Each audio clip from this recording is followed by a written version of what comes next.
Вы только вдумайтесь, в 21 веке в центре Европы профсоюзная работа приравнивается к экстремизму. Сейчас мы отчаянно нуждаемся в международной рабочей солидарности.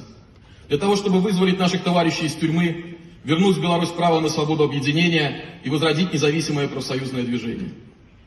Мы должны использовать все инструменты международной солидарности, поддерживать кампании, участвовать в солидарных акциях протеста, применять международные правовые механизмы, включая статью 33 Устава Международной организации труда в отношении правительства Беларуси. Мы живем в очень сложное, страшное время. Время глобальных кризисов, потрясений и войн. Время, когда наши принципы, наша вера в себя и само наше существование находятся под угрозой. Жадные транснациональные корпорации для получения сверхприбыли выжимают последние соки из бедных рабочих развивающихся стран. Продажные правительства, прикрываясь заботой о будущем, принимают антирабочие законы, которые крадут наши пенсии, социальную поддержку, а вместе с ними и надежду на достойную старость.